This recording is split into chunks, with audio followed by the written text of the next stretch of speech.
Hi there. I'm Jeremy Flagg, and I am the owner and lead designer of Cover Villain.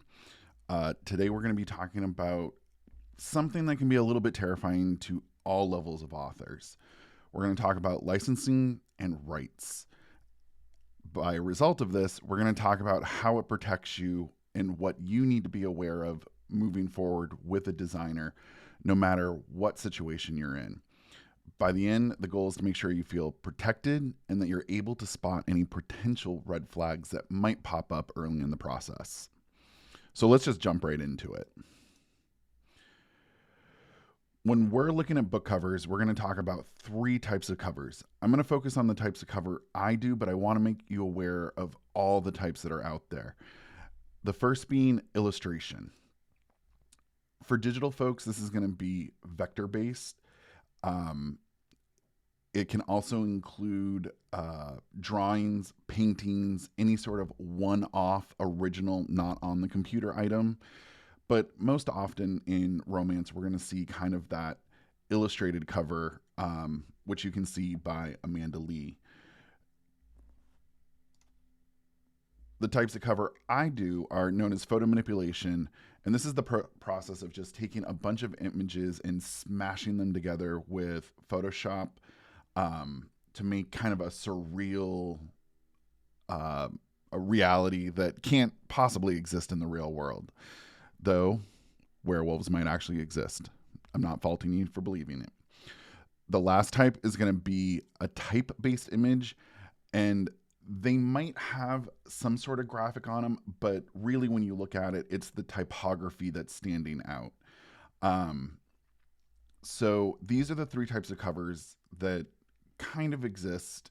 There are some um, others that might pop up, but these are pretty much the standard in what we're going to be talking about. And the fun fact, each of these has licensed images on it. So whether you're going illustration, photo manipulation, or type, you do have to realize that there is always going to be some sort of licensing conversation to be had. So you don't get out of it by going illustration, and you definitely don't get out of it by going type. So let's make sure that we're aware of all these things. So we're going to break all of this down for you. So don't stress. You need to be able to have a conversation with your designer. And no matter how beautiful the artwork is, if you can't have a candid one on one conversation where they give you the information that you need, that's going to be an early red flag. And I really want you to have a working partnership. That is what I am all about. I believe that there is a synergy between author and designer. And when you find that groove, that's where the magic truly happens. So, what I'm going to go over right now is some of the language that you're going to need to know working with a designer. You might not have heard it before, you might not use it with every designer, but this is something we are trained to work with. And if you bring any of these words to us, we're going to know what they are. And if we don't, that's going to be another red flag. So any designer should recognize these terms. So when we're talking about the brief, this is going to be the design brief. This is where your designer learns about your project. They take your words and start conjuring some images. Um, every designer will ask for different things as part of their process. I like to know, what type of clothes do people wear, where, what kind of world is this taking place in. Sometimes I even like to have tonal words like bright or moody or sultry, just things that start sparking certain images in my head. So this is going to be different for every designer. There's no standard brief. But you'll kind of notice after doing a couple book covers that we're all asking for some of the same things. The contract is probably even more important than the brief. And these are words that your designer should know. And again, if they don't, consider it a red flag. In the contract, there should be scope of work. What is this particular project going to entail? No book cover is going to ever be the same. So one author might need just the ebook cover, the next might need the ebook, the paperback, the dust jacket, a social media campaign, and the audiobook cover. all of these things can change the scope of the project. So we need to make sure that we know what the scope is. That way, if there's changes to the scope, we know and we can kind of prepare for it along the way. What deliverables you're going to receive, these are the final files. Are you receiving JPEGs, PNGs? Are you going to get a PDF of the book cover? Are you getting title pages? Like, these are the actual quote unquote tangible things that you're going to walk away with from this project. You need to know the asset sources. And what this specifically and very importantly means is you need to know where these assets that the designer is using are coming from. I have started letting my clients know that I am sourcing this image from this website, this image from that website. This helps on multiple levels, but ultimately it's to help create a little bit of a safety net so that the author knows that these are being legally sourced, they are from reputable sources, and there are contracts in place to protect both the author, the designer, and the vendor. So if your designer doesn't want to share where the sources are they're getting these images from, again, a red flag. And then ultimately, and this is something all authors will know about, is the rights. What rights does the author have to use this work? Just as if you were going with a publisher. What is the designer allowing you to do?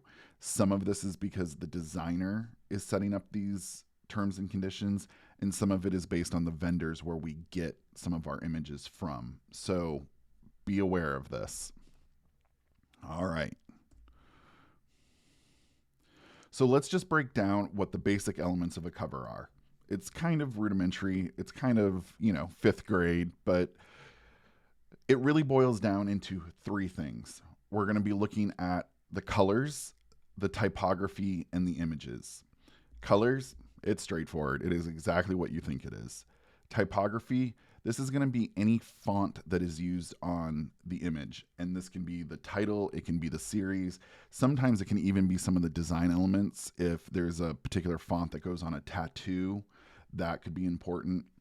And then last but not least are the images. And I like to split these up just for the sake of argument. For photographs are real people, places, or things.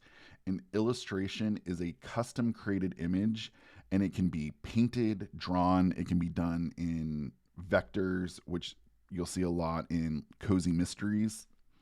So this is basically what it takes to make a cover. Sounds pretty easy, right? Just keep in mind, illustration is a super broad category, and I just like, for the sake of argument, let's just call it anything that's not a photograph. All right, so let's go into each of these a little bit more specifically so that we can talk about the licensing that goes into them. First up, colors. All right, so there's always going to be this fear of the word trademark. And the reason people are scared of this word is because when somebody trademarks something, it means no one else can use it.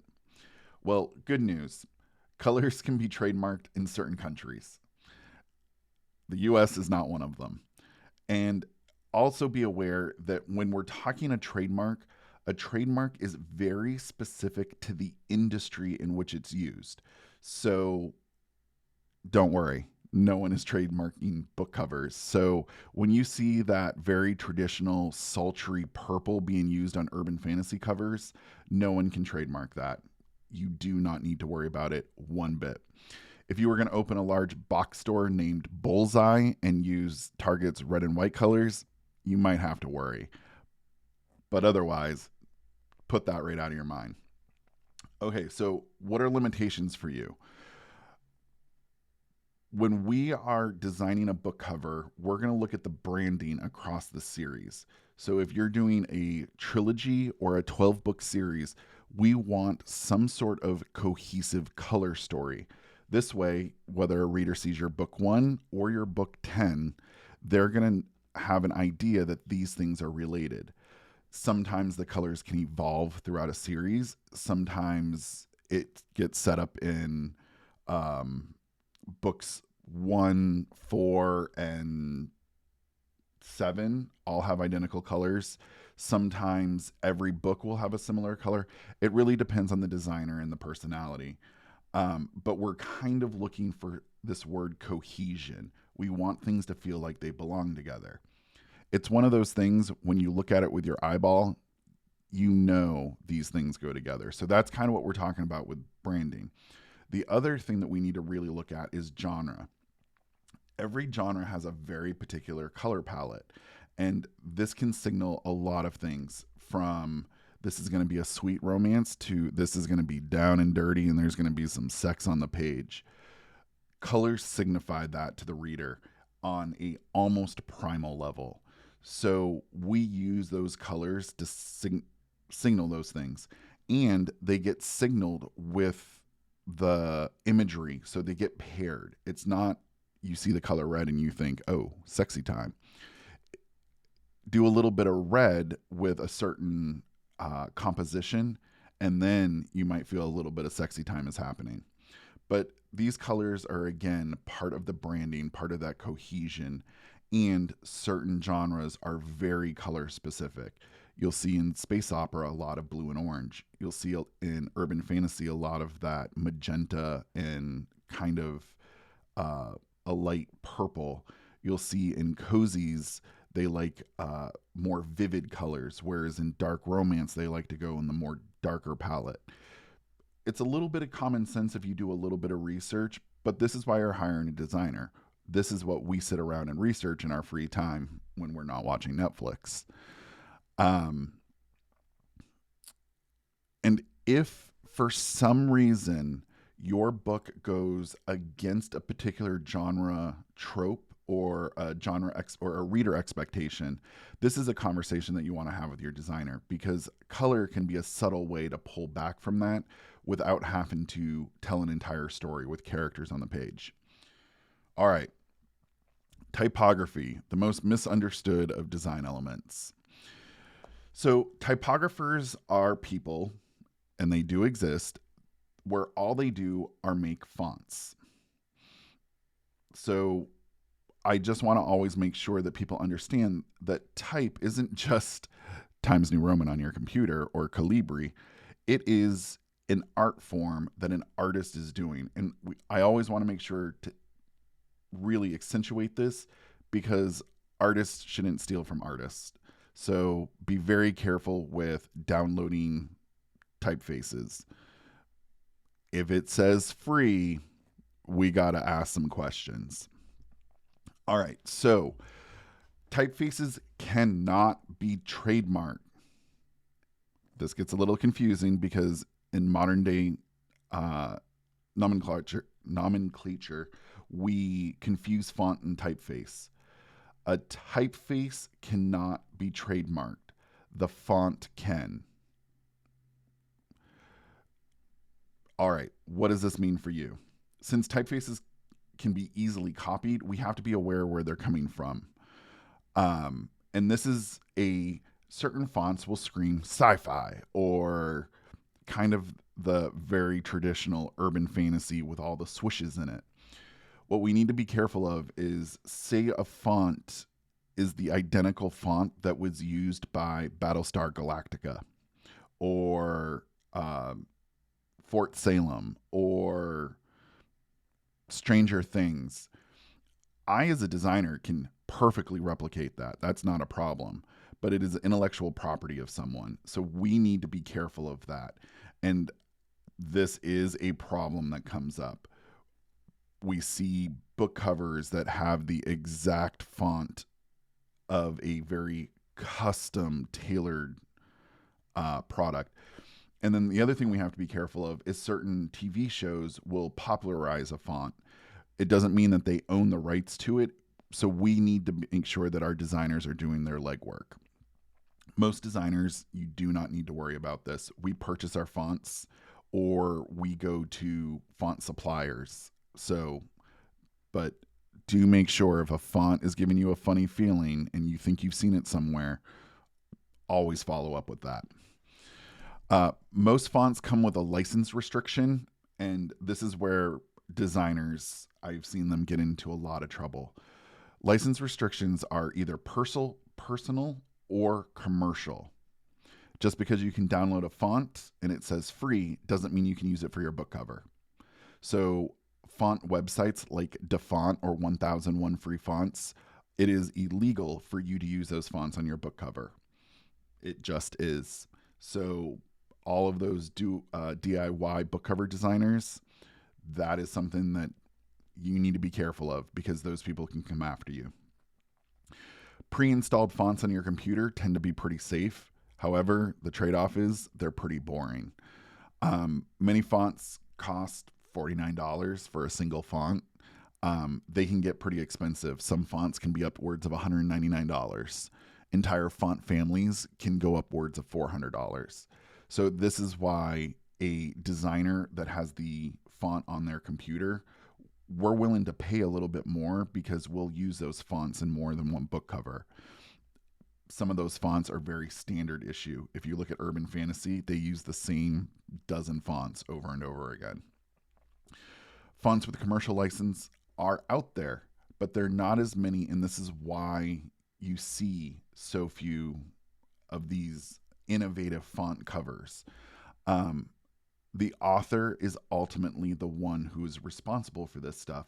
So make sure that your designer is supplying you with this information of where they're getting it. And it can just be a simple statement of, oh, here's the license that I received when I purchased this font that I'm using on your book cover. We keep that paperwork, so we have it in case we need it later. So a lot of people skimp on this one, but make sure you are protecting yourself. Fonts can be expensive, and it's an investment. This is why I see a lot of people skimp and try and cut corners with websites like DaFont. Last but not least, the bread and butter of a designer. Images.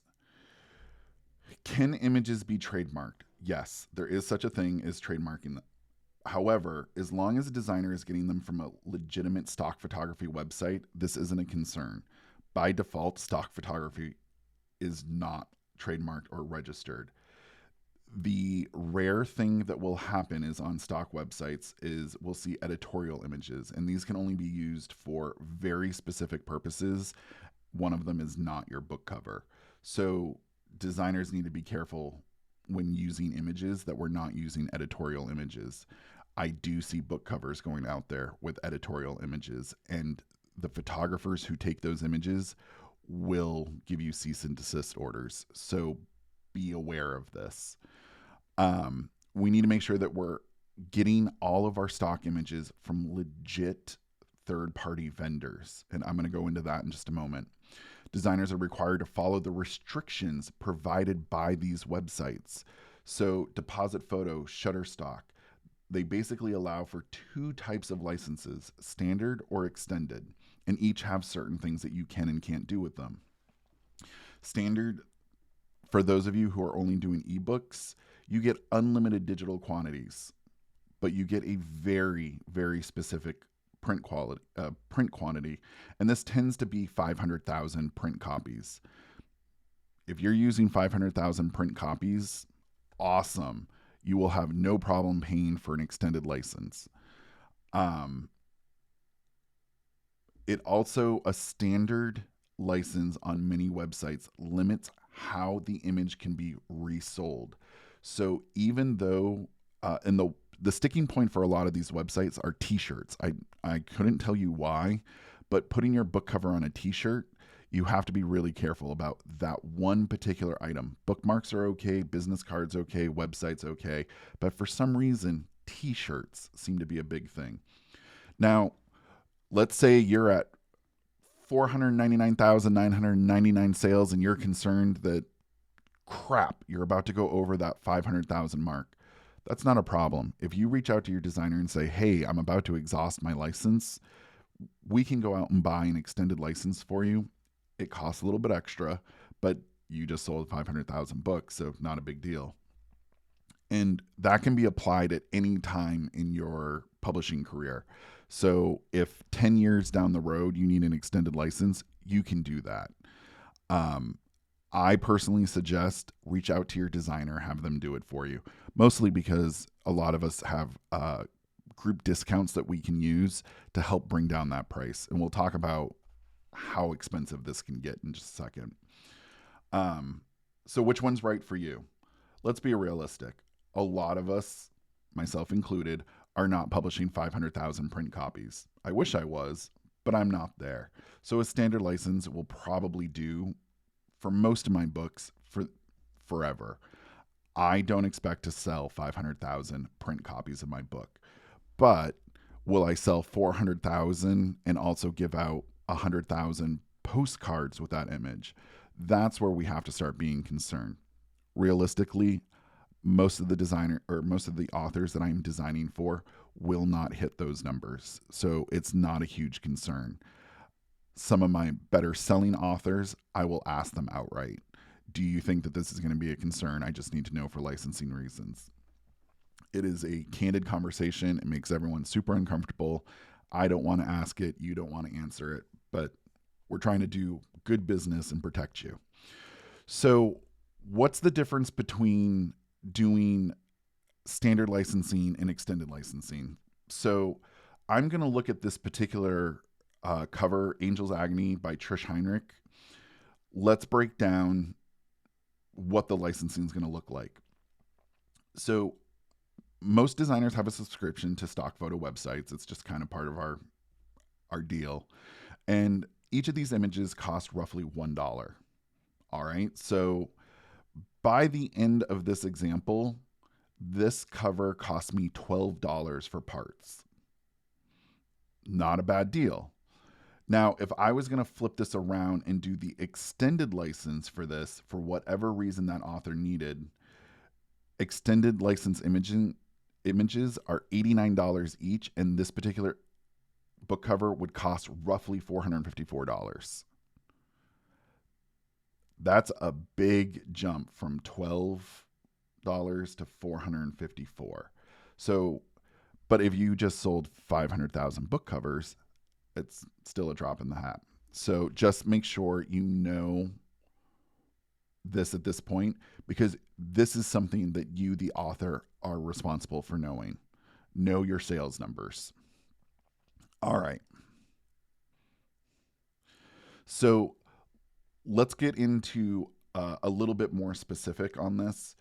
I've included links to all the places that I have ever sourced an image from. At this point, I don't like using Adobe stock. It's a little bit costly for me in regards to my clients, and the individual images can have some particular licensing that I don't always agree with.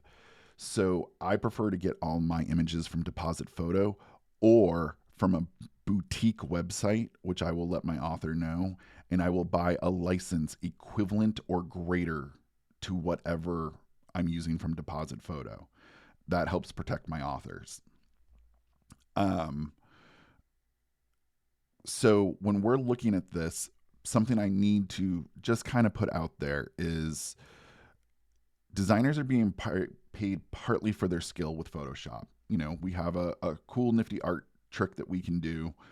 But we're also getting paid because we're navigating all of this contract stuff behind the scenes for your benefit.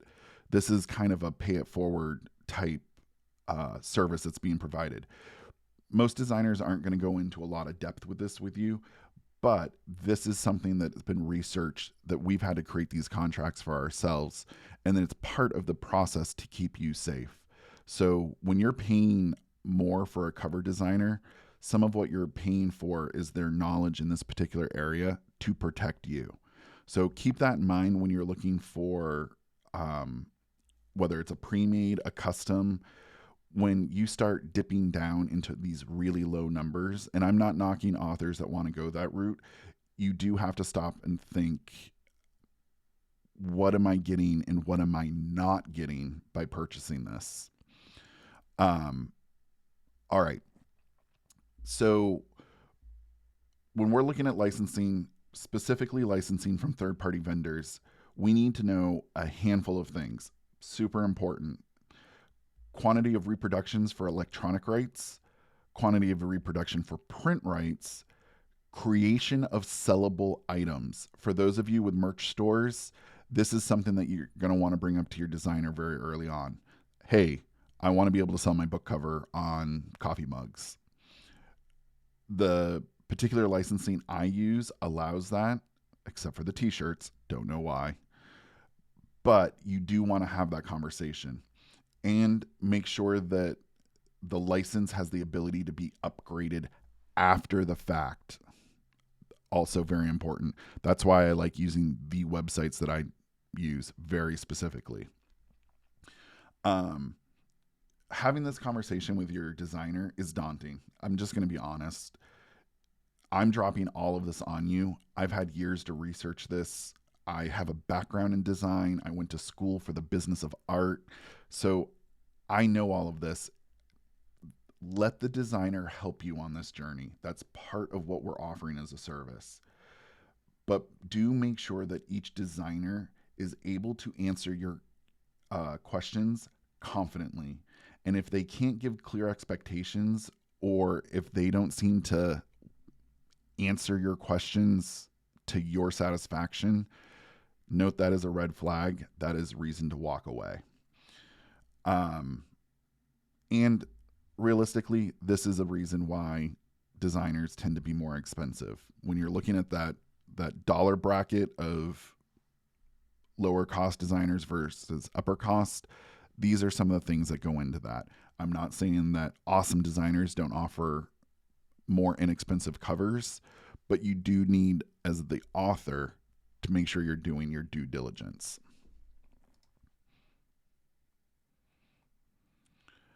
All right. I am going to flip over really quick. At this point, we've been talking about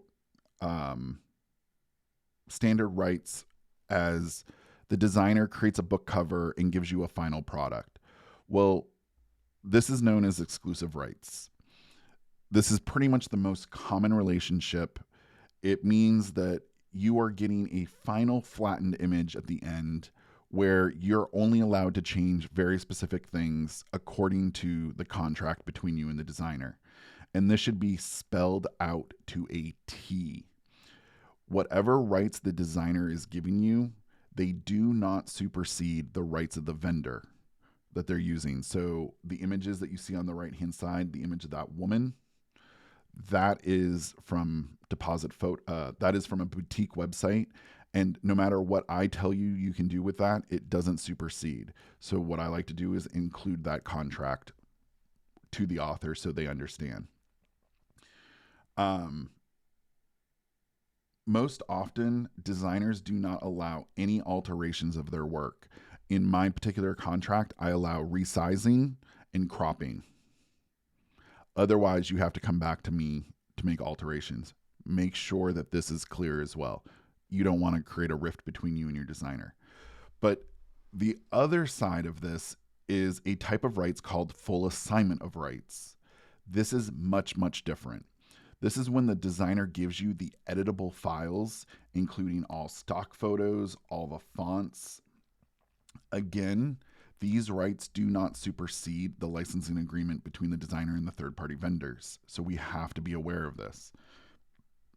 Why doesn't this happen more often? It really boils down to price.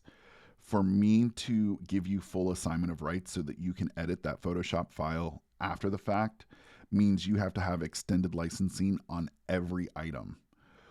Remember, it costs $454. So for me to relinquish that control over a project where you could alter the fonts and do things that I don't creatively agree with, it gets more expensive. For me in particular, the cost starts around $1,200.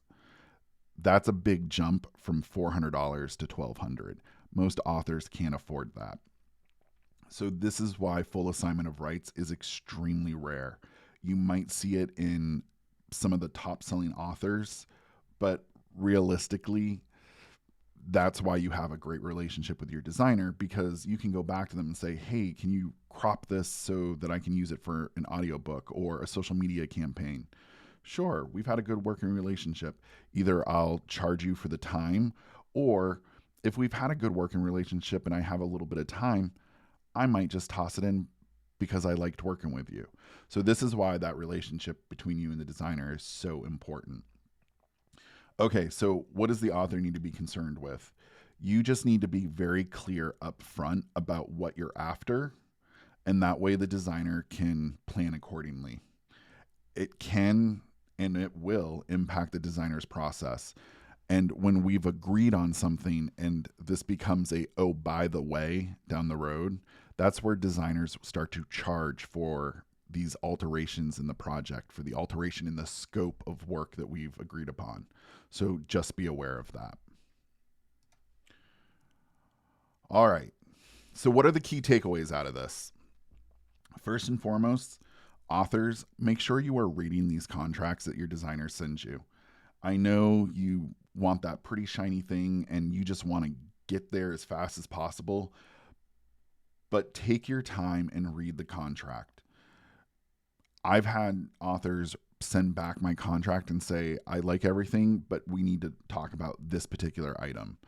And custom contracts can and do happen quite frequently. So I want to make sure that you're empowered to have that conversation. My contract is not an end all, it is not my way or the highway. There is a conversation to be had, and we can have a go back and forth on the contract. If I'm excited for a project, you're worth that. So just always remember that. Also, you control the purse strings in this scenario. So, how much do I want to work with you? How much do I need that money? So, you do have power in this relationship. Ask licensing questions. Hey, designer, what website do you get your images and fonts from? If they're not going to answer that, that's a walk away. I have no problem telling my clients where I get stuff, font names, particular images. And I don't do it now, and I really want to. I want to start making a spec sheet where I keep record of where I get every image so that I can send that to the author after the fact. That way, if they want to download some images for their Instagram campaign, they can do it themselves and they don't have to use me as the middleman. Make sure you're asking questions about the limitations of the license. If it's not spelled out in the contract, have that conversation. And ultimately, I am never going to tell an author, you should do this. I don't believe in that. Authors, you need to make an assessment about your own business and your own career and establish your risk tolerance. If you're working with a quote unquote cheap designer because you really love something, you just have to ask yourself a couple questions. Am I willing to risk not knowing where this stuff came from? And if you're not, for that cheap cover, just ask them, hey, where did you get these images from? I'm really interested in this. I just want to check in on the licensing. That is a perfectly acceptable conversation. Ultimately, we as designers want you, the author, to have a long and prosperous career, because if you and I get along, I want you to come back and say, "Hey, I have an idea for some monster romance. Is this up your alley?" And I'll say, "Maybe not, but I'm intrigued." We want those relationships. We want returning clients because we get to know you. We get to know your personality. We get to know your brand. And for us, it's like going into a familiar sandbox. We like playing there. So make sure that you are asking these questions no matter what level, what price point the cover is. Protect yourself. We want you to be prosperous. And if you see red flags, something that kind of hits you in the gut or goes against your particular business ethos, run. Do not continue out of any sense of obligation. Do not follow through with, well, I've already kind of talked to them and I feel like I should. No, I'm giving you 100% ability to walk away from a relationship if you are uncomfortable. You would do it with a personal relationship in your everyday life. A professional relationship is no different. If you are feeling uncomfortable, do not continue the relationship. There might be financial ramifications, but in the long run, you are protecting your business and no one can fault you for that. All right. So if you have any questions about anything regarding licensing or rights, you can always reach out and ask me questions. I have absolutely no problem talking about this all day. I can talk about it in perspective of what I do, what other book cover designers do. I'm more than happy to have a conversation because, again, everything is about a relationship. We want a relationship with you, whether you're a client or not, because someday you might say, hey, new author, this project you're talking about, I think I know a designer for you. So always feel comfortable reaching out. And if you want, go check out covervillain.com. You can see my portfolio of work. And again, if you have questions, feel free to reach out and I will gladly answer them. Thank you very much and hope you have a great day.